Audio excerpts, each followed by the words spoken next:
जादुई केक की कहानी। तो एक समय की बात है, अनुराग और नीति रसोई में बैठे हुए हैं और वह माँ के साथ खाना बना रहे हैं। अनुराग खुशी से बोलता है, दे दे, हम आज कुछ खास बनाएंगे। नीति हंसते हुए बोलती है, हा, अच्छा, पर क्या? अनुराग और नीति की माँ मुस्कुराते हुए बोलती है, कुछ ऐसा बनाओ जो हम सबको याद रहे। अनुराग और नीति दादी के पास जाते हैं।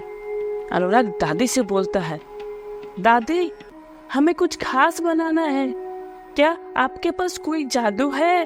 दादी मुस्कुराते हुए बोलती है, तुम बच्चों के लिए कुछ जादुई है, पर तुम्हें उसे पाने के लिए कुछ करना होगा।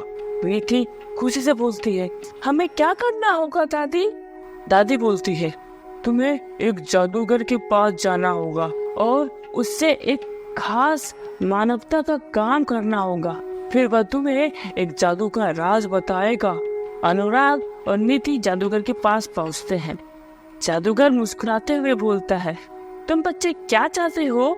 नीति बोलती है, हमें एक जादुई केक चाहिए जो हम सबको खुशी दे सके। अनुराग बोलता है, पर दादी ने मुझे बताया था कि आपके लिए हमें कुछ मानवता का काम करना होगा। जादूगर बोलता है, ठीक है, तुम दोनों मेरे लिए पेड़ों की देखभाल करो, उन्हें पानी और प्यार की जरूरत होती है। अनुराग और नीति जादूगर के काम करते हैं और उनकी मदद करते हैं। दादी खुशी से बोलती है, बहुत अच्छा, तुमने मानवता का काम किया, अब मैं तुम्हें जादू का राज बताती हूँ। अनुराग, नीति और माँ रसोई में होते हैं। अनुराग खुशी से बोलता है, दे दे, हमारे पास जादू है। नीति हंसते हुए, हाँ, और अब हम एक जादुई केक बनाएंगे जो सबको खुश कर देगा। वे सभी एक जादुई केक बनाते हैं जिसमें प्यार और उम्मीद की मिठास होती है। सभी मिलकर जादुई केक का आनंद लेते हैं। फिर माँ प्यार से बोलती है, तुम बच्चों ने सचमुच कुछ खास किया है। यह केक सिर्फ जादू से नहीं बल्कि तुम्हारे उत्साह और संघर्ष से बना है। नीति अनुराग को देखते हुए बोलती है, हम दोनों ने तो वाकई में जादू किया है भाई। अनुराग और नीति मुस्कुराते हुए, हाँ दीदी, हमने सीखा कि जादू ही वो नहीं होता जो आंखों से दिखता है। और इस तरह अनुराग और नीति ने मानवता के लिए काम करते हुए जादुई केक बनाया और सिखाया कि सच्ची जादूगरी मानवता के दिल में होती है। जादुई चश्मे की कहानी। राज अपने कमरे में खेल रहा होता है। राज खुशी से बोलता है, अनीता, आज मैंने एक नया गेम खरीदा है, तुम भी खेलोगी? अनीता हंसते हुए बोलती है, हाँ बिल्कुल राज, लेकिन क्या तुम ये सोच सकता है कि कभी कभी जादू चीज सचमुच में होती है? राज गुस्से में बोलता है, अनीता, तू भी ना, कौन सी जादुई चीज हो सकती है? अच्छा, अगर तुमको यकीन नहीं है तो चल हम मालिक दादी के पास जाकर पूछते हैं। राज और अनीता मालिक दादी के घर पर पहुंचते हैं। मालिका दादी मुस्कुराते हुए बोलती है, आओ बच्चों, कैसे हो तुम दोनों?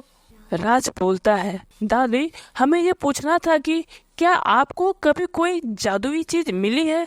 मालिका दादी हंसते हुए बोलती है, ओहो, जादुई चीजें होती है बच्चों, लेकिन वो सिर्फ उन्हीं को मिलती है जो सच्चे दिल से मांगते हैं। अनीता खुशी से बोलती है, क्या हमें भी मिलेगी एक जादुई चीज? मल्लिका दादी हंसते हुए बोलती है, बच्चों, आज मैं तुम्हें एक खास जादुई चीज देती हूँ, वो है। और दादी एक चश्मा निकालती है और उसे बच्चों को देती है। यह चश्मा तुम्हें जो चाहे वो दिखा सकता है, लेकिन याद रखना, ये तुम्हारे अच्छे कामों के लिए होना चाहिए।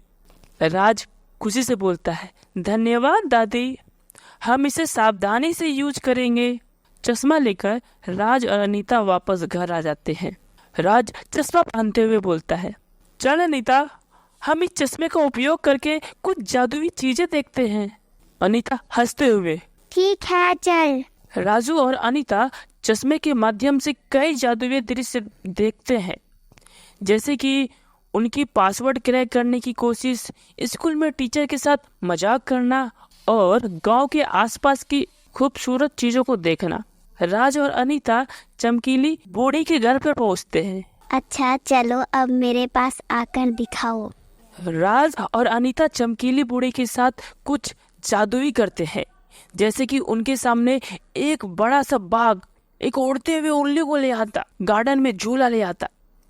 चमकीली बूढ़ी खुशी से बोलती है, बच्चों यह काफी मजेदार है, लेकिन याद रखना जादुई चीजें सिर्फ देखने के लिए नहीं होती, उन्हें समझना भी जरूरी होता है।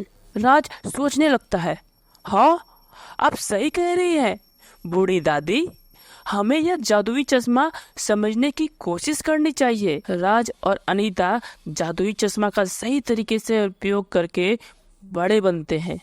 वे समझते हैं कि जादुई चीजें बस देखने के लिए नहीं होती, बल्कि समझने के लिए भी होती है।